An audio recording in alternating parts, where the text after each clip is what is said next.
ini yang versi sekarang seperti apa Om dengan 3 pemain muda itu? Saya melihat sih bagus banget ya, mereka total banget. Saya sempat nggak pede, bukan underestimate. Bagaimanapun juga mereka aktor, tapi apa ya karena mungkin ada yang dari sinetron gitu segala macam. Saya pernah di sinetron, agak nggak pede. Oleh karena itu saya juga pakai asisten saya namanya Mas Sabto. Dia warkopers banget, dia kamus warkop juga, kamus warkop banget. Saya pakai dia. Dan setelah saya terima ternyata mereka penonton warkop banget dan mereka orang-orang yang punya profesionalisme yang bagus banget ya. Walaupun mereka anak-anak muda ya. Jadi ya alhamdulillah sih.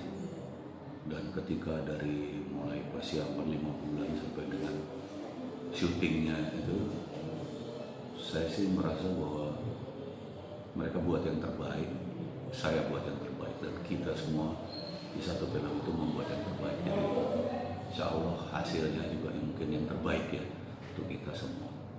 Om Indro ikut ke lokasi syuting di itu? Dari mulai reading, dari mulai pemilihan, walaupun saya tidak ikut pemilihan tapi selalu diberitahu. Sampai dengan akhir syuting, sampai dengan ini dubbing kemarin masih pokoknya saya terus tidak pernah tidak. Ada kasih masukan mungkin ke mereka, masukan apa mungkin saat mereka salah? Oh iya selalu. Itu tugas saya. Saya karakter konsultan. Ya, saya karakter konsultan atau ya mungkin kalau sebetulnya sehari-hari bisa dibilang karakter coach lah gitu ya. Saya meng-coach mereka, saya coaching mereka. Sulit nggak meng-coach mereka? Mungkin dari ketiga itu siapa yang sulit? Enggak, mungkin yang paling sulit adalah Aliando ya, Dono. Bukan sulit dalam artian karakter, lebih sulit. Dia banyak sekali multi ini banget ya. Satu, dia bukan orang Jawa, membawakan peran Dono yang Jawa banget. Tapi ya siapapun mungkin akan kesulitan banget kecuali kita kebetulan dapat. Saya pikir ya memang saya kan selalu minta 70% aja. Enggak, yang 30% biarkan mereka. Ini seni, ini bukan plagiat gitu ya, bukan hal yang nyolong atau apa mengkopi gitu. Kita kan nerusin nggak boleh begitu.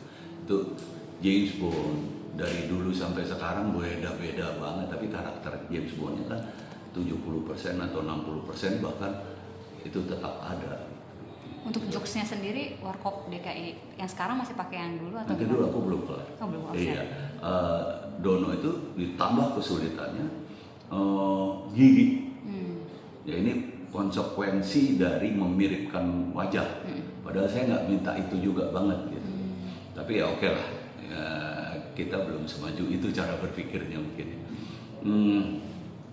Dia struktur giginya beda sama Mas Dono. Jadi ketika dia ditonggosin, karena bukan tonggos dari kecil, dia tuh melebar. Dia susah untuk mingkem, susah untuk ngomong, kayak gitu. Jadi dokternya bahkan 5 kali ganti minimal itu bahkan menemani di awal syuting untuk bisa tahu apa-apa. Sampai akhirnya dia bisa benar-benar bagus. Itu pun masih harus dilem karena kalau nggak dikencengin dia sakit, nggak dikencengin dia lepas terus kayak gitu. Jadi mungkin itu sih yang paling sulit. Kalau yang lainnya kesulitannya ya, tapi juga bisa teratasi. Rata-rata sih logat ya, logat nggak bisa dapat full, tapi karakter, mohon maaf saya bisa dapat full banget. Karakter bagus banget, dan itu yang saya pentingin. Gestur. Dono misalnya, Dono itu kayak gestur banget. Itu saya harus pertahanin, dan Aliando dapat itu, dapat banget menurut saya, kayak gitu. Indro dapat banget yang kali ini, padahal dia juga bukan orang Jawa, gitu. Yang dia bawain logat Banyumas. Kasino gesturnya luar biasa, cuma mungkin agak terpengaruh karena dia paling tinggi dari yang lain gitu. Tapi gesturnya bahkan anaknya bilang, gila ini bapak gua banget nih. gitu. Dono juga kayak Jadi kesulitannya sebetulnya satu, kalau boleh dibilang kesulitannya logat. Dan itu sih butuh perjuangan habis ya siapapun ya.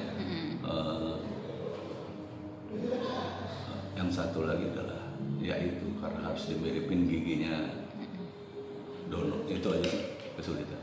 Kalau untuk jokesnya dari Warkop sebelumnya sama yang sekarang ini disamain atau gimana? Nggak ada.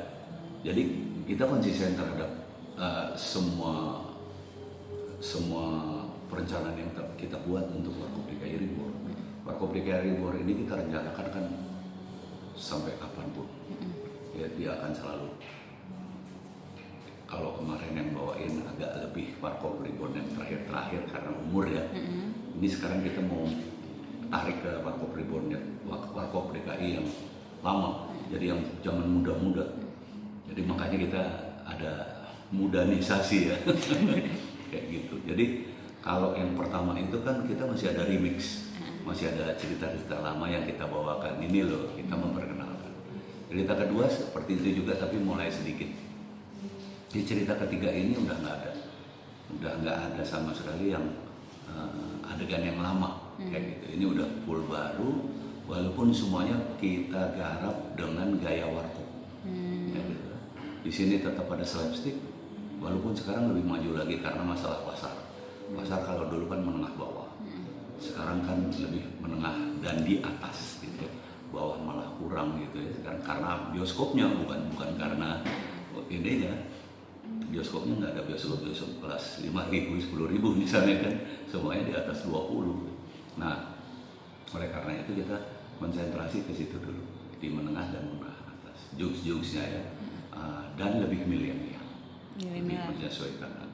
Tetapi dengan gaya Warkop, kalau saya boleh bilang bahkan pengambilannya benar-benar soul Warkop dan kamera, gaya-gaya kameranya kalau Anda lihat. Senang punya gaya-gaya kamera apa memperhatikan, Anda bisa lihat itu gaya Warkop, zoom-nya, zoom in, zoom out-nya, segala macam. Warkop kan kadang-kadang ada yang perlu, ada yang enggak. Begitu ada yang perlu, ada stretching-nya, penguatan gitu, harus di zoom gitu. Itu semuanya gayanya Warkop ya. Dan penggarapnya alhamdulillah dari mulai sutradara dan itu semua pecinta Warkop karena umurnya justru yang penggarap ini umurnya bukan yang muda, yang setengah tua gitu ya. Dan mereka paham betul Warkop zaman dulu ya, karena penonton habis ya. Bahkan sutradaranya itu punya kelompok, itu penggemar Warkop dan selalu mengkaji Warkop. Mas Ratu itu dengan Mas Sabto dan asisten saya, Tora segala macam itu penggemar Warkop berat kali itu mereka mengkaji itu, dan ada beberapa yang lain kayak gitu. Jadi saya sih berpikir, saya optimis juga bahwa ini Warkop banget ya. Walaupun dengan ya dulu juga kita kan dimaki-maki, nggak ada yang bisa menggantikan, siapa yang mau gantiin, kita lestariin. Sekarang juga ada hater yang gitu juga, nggak bakal nonton lah, nggak sama lah pasti. Saya juga ngomong aja gitu loh, yang mau dilestarikan bukan pemain kemarin loh, Warkop loh gitu kan. Dan yang menentukan kita, yang tahu jiwanya Warkop kita loh gitu kan. Kita nggak bakal sembarangan dan nggak akan subjektif gitu. Pasti kalau itu pasti. Ini untuk kehidupan Warkop terus ke depan. Jadi ya ini yang kita tempuh, menurut kami ini yang terbaik udah. Harapannya mungkin kan sebelumnya juga box office dua-duanya, yang Warkop 1, ya. Yang kedua, yang ketiga ini harapannya adalah paling penting diterima dulu kayak gitu. Jadi karena konsep itu kan sebetulnya berkesinambungan, bukan hanya waktu itu aja. Konsep ini memang kita garap, ini akan everlasting kayak gitu, kalau bisa gitu. Jadi ini adalah masuk dalam konsep kita, termasuk mengganti pemain apa segala macam. Harapan kami diterima dulu, syukur-syukur bisa meledak. Saya cuma bercita-cita gitu. Ketika kami dinyatakan sebagai legenda sama teman-teman semua di luar sana, ketika kami dinyatakan sebagai legasinya Indonesia gitu, saya juga akan menantang mereka. Ayo kita buktiin, kita nggak pernah minta menjadikan legenda, tapi kalian jadikan kami legenda. Kami pertanggungjawabkan itu, gitu kan, dengan membuat karya-karya baru yang bisa dinyatakan sebagai ini memang legenda, kayak gitu ya. Dan ini sebagai warisan menurut saya untuk bangsa ini. Indonesia nggak punya loh seperti James Bond, seperti Batman, Superman, nggak. Saya kepengen kita mulai dari sini. Di warkop. Mungkin Indonesia rada nggak maju kalau misalnya kita memilih Hanoman, memilih Jampang, ya Betawi, Bitung, ya, untuk bisa benar-benar bisa diteruskan terus kayak gitu. Yuk kita mulai dari ini deh, warkop deh. Yuk, yang komedi aja lah, yang enteng-enteng. Syukur-syukur nanti bisa lebih.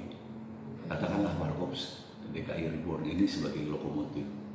Dia akan menarik gerbong yang lain nanti. Dan suatu saat mungkin lokomotif harus gantikan. Yang paling penting apa? Indonesia. Ini karya anak bangsa dan harusnya mendapat sambutan yang kuat juga dari anak bangsa yang lain.